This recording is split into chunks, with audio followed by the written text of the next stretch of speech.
Hello everyone, and welcome to the VG Review. I'm your host, Tim Ellis. Today we're going to talk about our review for Persona 5, follow that with our talk about the ESRB rating and how outdated it is, and finally we're going to wrap up the show with this day in gaming history. So sit back, relax, and enjoy the show. Hello everyone! Hello everyone! Hello everyone!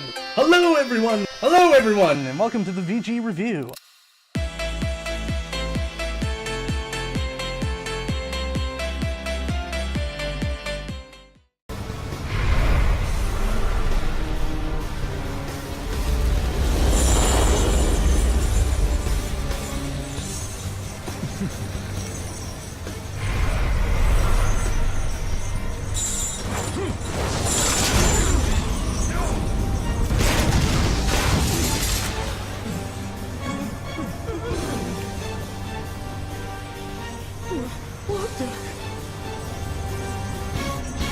Persona 5 is one of the best games I've played this year that has captivated me with its beautiful jazzy music, its unique comic book and anime-styled art, and relatable story that anyone who has gone through high school can relate to in one way or another. I'm not joking when I say this game is definitely going to be a candidate for Game of the Year.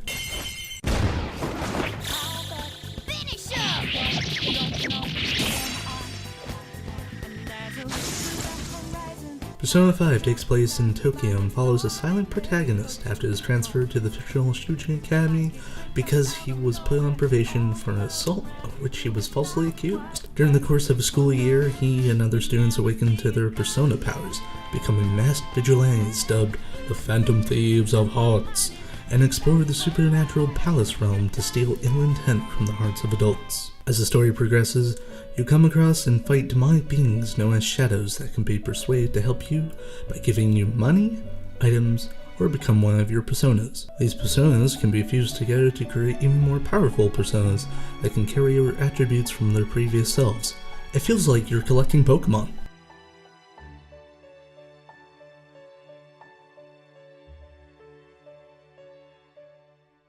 Persona 5 also has a relationship feature, where you spend time with confidants you meet throughout the game, either through specific events or as you progress through the story. These confidants can provide passive buffs in battle or make combining personas a lot easier. Spending time with these confidants isn't the only thing you can do in your limited spare time between story arcs. You can spend your time studying for upcoming tests, exercise your body, learn to create thieves' tools, take a bath, and even just make some coffee. All of these small things can add up since each of them provides a specific social stat, like knowledge, guts, proficiency, kindness, and charm. These social stats can unlock new potential storylines or grant access to new confidants. It is definitely worth your time to take it easy between story arcs and enjoy the small things that this game has to offer. Persona 5 is an interesting mix of classic JRPG and a social simulator. Unlike most JRPGs, Persona 5 is very easy to get into, with its tutorials masked behind the story-driven plot. It doesn't even feel like you're going through a tutorial. With its upbeat and catchy music along with its animated and creative art style, Persona 5 is definitely a game worth playing. It has become the new standard for JRPGs to come. And you can buy Persona 5 now for $59.99 at your local retailer. But remember kids, it is rated M for mature, so ask your parents, or not, since the first part of the game involves rape and other adult content. So now that should be a good segue into our next topic, the ESRB rating and how it is out of date and just, it needs to be updated. It really does. So today I brought on my guest today, Mr. Daniel Kane. How are you doing, Dan? How's it going, Tim? Doing all right. So for the ESRB rating, you and me both work in retail, and we've had experience with selling games to kids that shouldn't be buying them. Correct. This is something that has been around for 22 years. Correct. It all started in 1994 when Mortal Kombat came out, and everyone freaked out about it. It was like, there's blood, there's guts. The gruesome fatalities, pretty much, is what set it off. And pretty much it got so bad, it got to the point where the government, our U.S. government, said either regulate yourselves or we're going to regulate you. And they opted to regulate themselves. Much easier option. Yes, it is. You don't want someone else interfering and being like, so we're going to tell you what to do. Freedom. Freedom! But that was 22 years ago from today. Correct. It's 2017.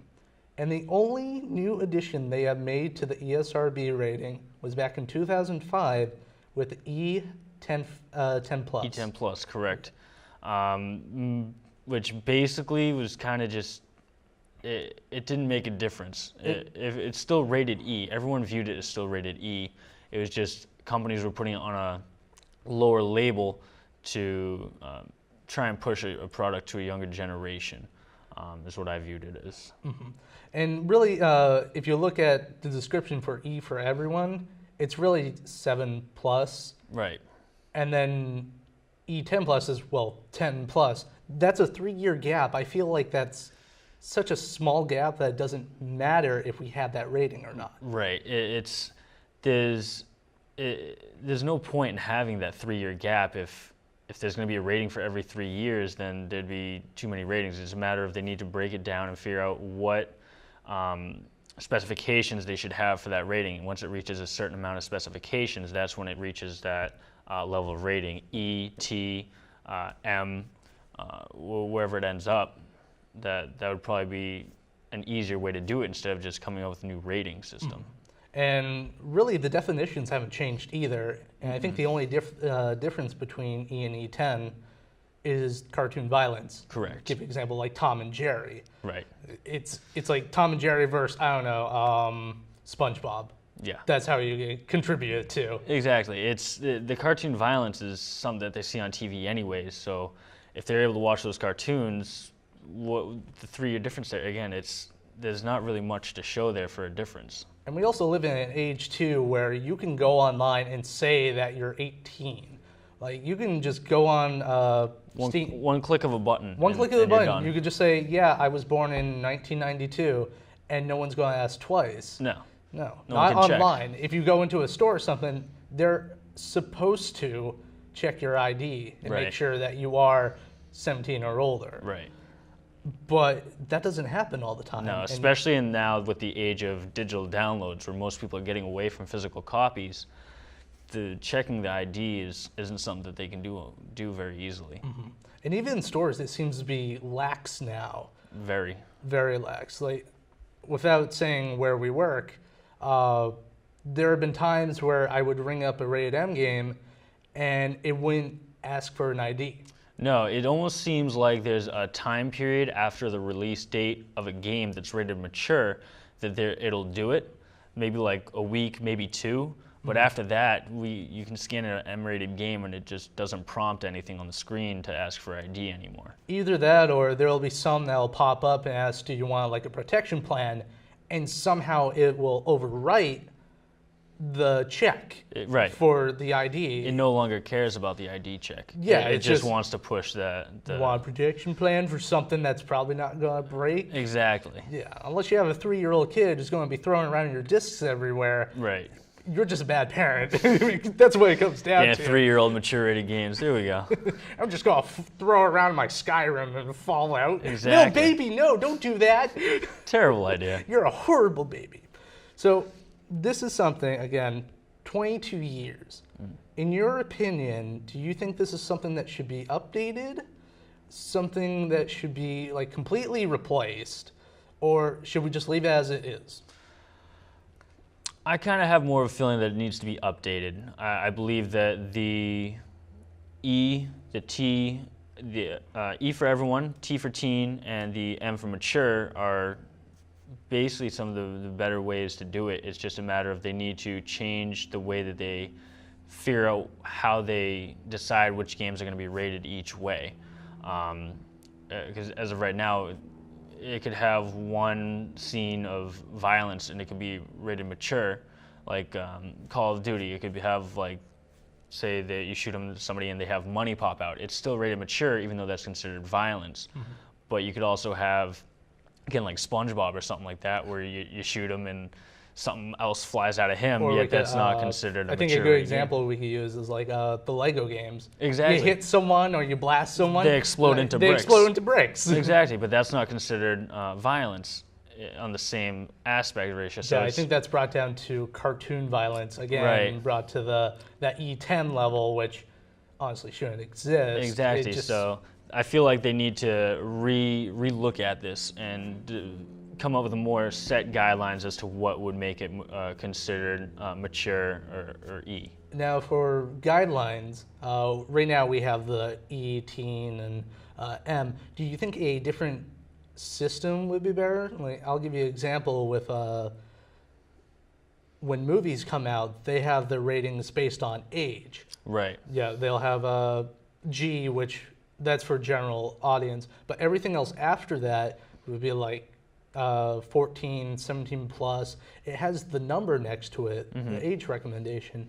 Another example I could give with in Europe, they don't use the ESRB. They use PEGI, Right. which is, I think it was made in 2007, 2008. So it's a much updated system, and those are all based on age groups. So it's 3, 7, 12, 16, and 18. Okay. Like there's no number, there's no letter, just ratings. It's just all numbers. Right. So you could look at the package and without looking at the back and seeing what's on there, like what's in the game, Right. you'd be like, okay, this is recommended for someone who's 16. Well, my kid's like 15 or so. I think he can handle it. Right. Do you think a system like that would be better? Like adopt a PEGI-like system? That I feel like that would work pretty well. It would be a matter then of who is the ones that are deciding what type of rating it gets. Is it the game developers themselves that decide to do that, or is it again a company like PEGI or ESRB? The ESRB is everyone has to be a part of the ESRB if Right. they want to distribute their games. Right. I think the only games that they can't distribute to the public are adult games, Correct. but otherwise every game that is published has to go through the ESRB or it can't be published. Right. So then the ESRB should be the ones that have again those guidelines that would be able to determine that whether if they were to change away from the ETM system. And they were to go to just the age group system, if they were able to find, again, a set guidelines that would be able to determine that would be, again, another good way of determining what age groups are able to purchase and not, which ones aren't, and have that, again, backed up by an ID check. Mm-hmm. Yeah, always an ID check. Like, even if you think the person you're selling the game to looks 17 or looks 16, Right. you always have to check it. Like, Right. I know there would be times where someone will come up and I'm pretty sure they're like 13 or 14. I always tell them to go get their parents. Right. And I think the most satisfying feeling, and I don't know if you've had it, when a parent comes up to you and asks, you think this game is good for my child? Yeah. And the ultimate feeling is when you know they're like 7 or 8 and they want that Call of Duty game, Yeah. and you look the parent straight in the eye and you just say, "No, ma'am, I wouldn't recommend it." Now it's again, it's kind of at that point it kind of comes down to the retailer, and it's based off the opinion of the person that's selling the game. And generally, the people that are doing it, like at, again, local pawn shops or local retail stores, generally have experience with those games and what they actually entail as compared to reading the rating system in the back. So getting those opinions from the retailers themselves actually help with that as well. Yeah, and it's another good thing. Would you say for someone to blame, because always someone wants to point the finger at someone. Yeah, absolutely. Would you say the ESRB rating is to blame for this lack of just outright ignorance, or would you say it's the parents? I'd say it's more, unfortunately, towards the parents not actually looking into and taking an interest in what they're actually giving to their kids, especially, again, 8, 9, 10-year-olds playing Call of Duty. It's always been a mature rated game. It's a matter of, do they really actually know what's actually going into these games? Do they know what they're going to be playing online? There's a few different things that go into it, but that the parents just never check, and they kind of, again, go based off of the assumption of what the whoever is selling the game to them is telling them. And sometimes... And their kid is telling them, too. Yeah, it's usually what their kid is telling them. Right. It's like, oh, it just has this and that, and then they just take it at face value. Right. Or they just buy the game because their kid wants in, their precious little angel. Yeah, they got a cave. They got a cave? They got a cave. Do they have a cave troll? Absolutely. Ooh. It's in the dungeon. Well, with that, thank you very much. Absolutely. We're going to have you back on in just a sec. But for now, we are going to go to our next segment in just a sec here. We are going to talk about this day in gaming history. On this day in gaming history today, May 10th, 2017, we had the release of Minecraft, Xbox 360 version. We had Brink come out. We had Uncharted 4: A Thief's End. Lego Pirates of the Caribbean, the video game, ooh, yes, everyone loved that one. And finally, we had The Binding of Isaac Afterbirth. Pretty much it's like third release in the series, the same game, nothing different. And now for our final segment of the show, we are going to do an interview with Mr. Daniel Kane. Are you ready for some original questions that we didn't make up? Originality is what we're best at. Yes, we are. Totally didn't have to do this 4 other times. No. All right, so first question. What is your favorite video game? I'd say right now it's probably Battlefield 1. I've always liked first-person shooters, but overall, favorite game that's stuck with me that I continue to play to this day is actually James Bond GoldenEye for the Nintendo 64. Yes. Always loved it. Still hook up the Nintendo 64 to this day and play. Yeah, I remember always going to my cousin's house and we would play GoldenEye and we would play Super Smash Bros. And he'd always kick my butt no matter what character I picked. I can't do fighting games. I'm terrible at Super Smash Brothers. All right, second question. What is your favorite genre of gaming? I generally lean towards more FPS shooter types, but the adventure types as well get to me. So I'd say a good mix would probably be like a game like Skyrim, where I'm able to get into that first-person view, still have those little epic battles, but still be able to go on an adventure, explore, and be able to basically just play the game I want to, not be in a lineage. So going off of that, for games, first person or third person, which do you prefer? Is there a difference for you? Definitely first person. For me, the feeling for me to be more into the game, I've always experienced that first persons have always been something that I've played a lot longer, experience-wise I've enjoyed, had more replay value for me. All right. So what platform do you mostly play? Xbox, all the time. Xbox, no matter what? Pretty much, Xbox, yeah. anything? I've got my PC, I've got my PlayStation 4, I pretty much play mostly my Xbox One. I don't know what it is, but I've always been drawn to the Xbox One, even though I know the PlayStation 4 has better graphics and stuff like that. It's just Xbox One. It just feels good. It just has everything you want. It does. All right. So, next one. What video game character made the biggest impression on you? There's one that has always stuck with me ever since I can remember. It was back playing Call of Duty, Modern Warfare, the character Ghost. Just him being just the aspect. He's what I wanted to be in a video game character. The stealth aspect, the spec ops, the just being silent. Was it who he was or what he did? It's who he was. What he did was cool, but it's who he was. He was kind of the mysterious figure that you kind of wanted to know more about him, but you never knew too much. And one of the things that I like that happened with him is, even though he was killed off in the series, there was comic books that were made about him, which you didn't see out of many other characters from that series. But for some reason, he had such a deep impact that he got to have his own spin-off in comic books. Nice. So my final question. Ready for it? Kinda. I'm wondering. Pie or cake? I'd have to go cake.